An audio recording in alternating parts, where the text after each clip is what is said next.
Good morning, Obotai. Just for posterity's sake, to revisit what we spoke about on Friday with regards to the halachot of snow on Shabbat, and with a bunch more questions that came up over Shabbat.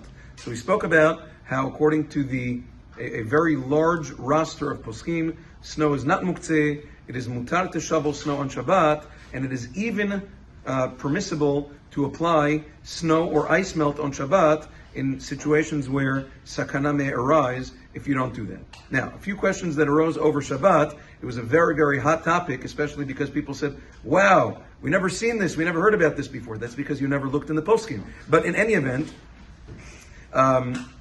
just to deal with a few things. First of all, I should have mentioned that this applies only in places with an eruv.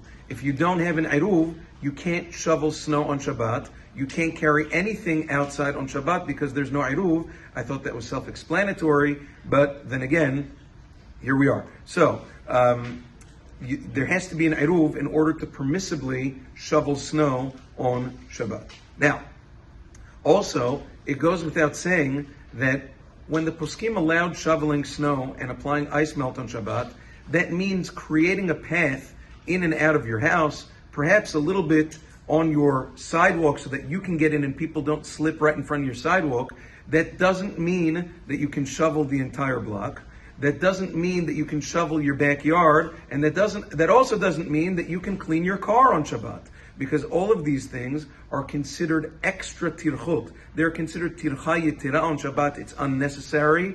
And many of these things are also considered ehachana mishabbat lechol, preparing on Shabbat for a weekday. What's permissible is what you need on Shabbat. You need a path, you need a walkway to get from the street into your house safely. So those things the poskim permit, but more than that is considered a needless toil on Shabbat and achana from Shabbat to a weekday, which is asur. Another issue is that there were people that were saying, Rav Moshe, if you look in Igrot Moshe, Chelek He, Orach Hayim, Siman Kaf Bet, he says mefurash that snow is muktzeh on Shabbat. But if you listen back to Friday Shir, you'll see that I mentioned that, and that Rav Moshe said a very, very fine distinction between rain, which the Geonim and Rishonim and Maran HaShulchan Aruch say is not muktzeh on Shabbat, and snow, which is, and he doesn't even say the reason why. The vast majority of poskim take Rav Moshe to task on that, and they say that it's not true. There is no distinction between rain and snow on Shabbat, and just like rain is not muktzeh, snow is also not muktzeh. That is the opinion of the vast majority. Rav Moshe is almost the only one who says that, and the vast majority of poskim disagree with him, and therefore l'halakha ma'aseh, in this area, we are not concerned with the opinion of the Igrot Moshe. We go with Rova poskim who say that snow is not muktzeh on Shabbat. Just with regards to tomorrow. Tomorrow is a public fast day of Asara B'Tevet.